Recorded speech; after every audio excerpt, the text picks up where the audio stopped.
Precipitation is the creation of a solid in a solution or inside another solid during a chemical reaction or by diffusion in a solid. When the reaction occurs in a liquid solution, the solid formed is called the precipitate. The chemical that causes the solid to form is called the precipitant. Without sufficient force of gravity to bring the solid particles together, the precipitate remains in suspension. After sedimentation, especially when using a centrifuge to press it into a compact mass, the precipitate may be referred to as a pellet. The precipitate-free liquid remaining above the solid is called the supernate or supernatant.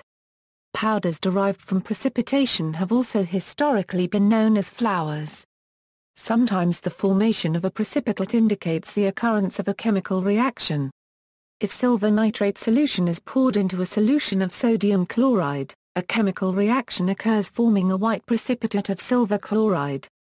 When potassium iodide solution reacts with lead nitrate solution, a yellow precipitate of lead iodide is formed. Precipitation may occur if the concentration of a compound exceeds its solubility. Precipitation may occur rapidly from a supersaturated solution. In solids, precipitation occurs if the concentration of one solid is above the solubility limit in the host solid, due to, for example, rapid quenching or ion implantation, and the temperature is high enough that diffusion can lead to segregation into precipitates.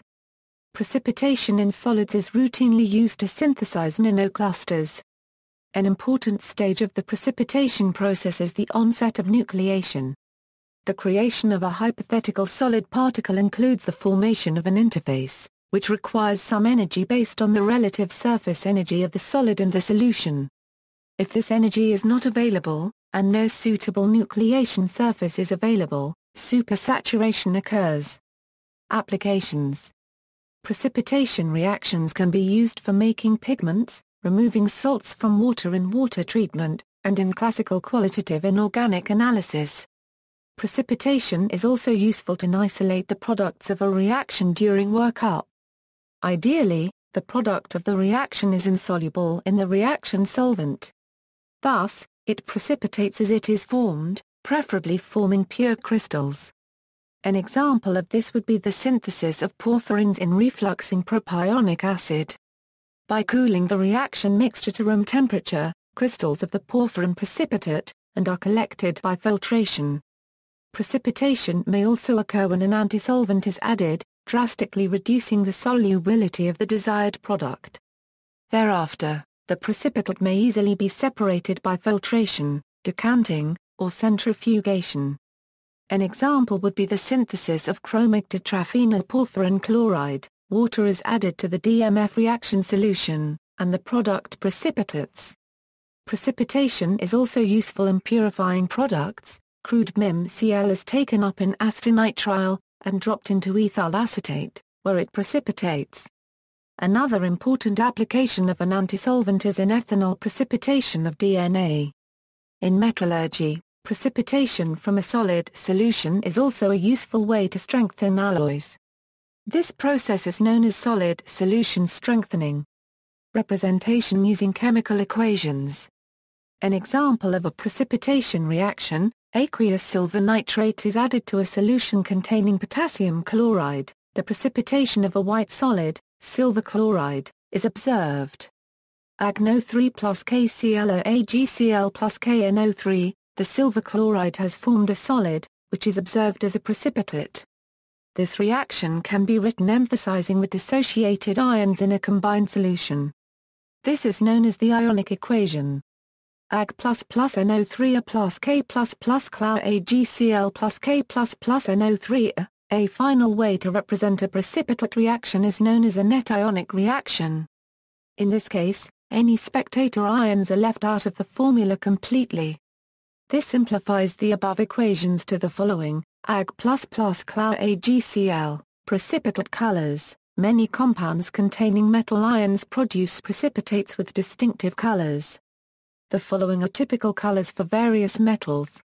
However, many of these compounds can produce colors very different from those listed. Other compounds generally form white precipitates. Anion cation analysis. Precipitate formation is useful in the detection of the type of cation in a salt. To do this, An alkali first reacts with the unknown salt to produce a precipitate that is the hydroxide of the unknown salt. To identify the cation, the color of the precipitate and its solubility in excess are noted. Similar processes are often used in sequence. For example, a barium nitrate solution will react with sulfate ions to form a solid barium sulfate precipitate, indicating that it is likely that sulfate ions are present. Digestion, or precipitate aging, happens when a freshly formed precipitate is left, usually at a higher temperature, in the solution from which it precipitates. It results in cleaner and bigger particles. A physico-chemical process underlying digestion is called Ostwald ripening. See also, salting in, salting out, references. 5. Precipitation colors, from Chemistry for WA Stage 2 Units 2A and 2B by Chris Lewis and Peter Lewis, further reading, Zumdahl, Stephen S. Chemical Principles. New York, Houghton Mifflin. ISBN A0-618-37206-7 Smith, Mark. Principles of Science. External links, http, www.answers.com/ supernatant. Precipitation reactions of certain cations, digestion instruments, a thesis on pattern formation in precipitation reactions.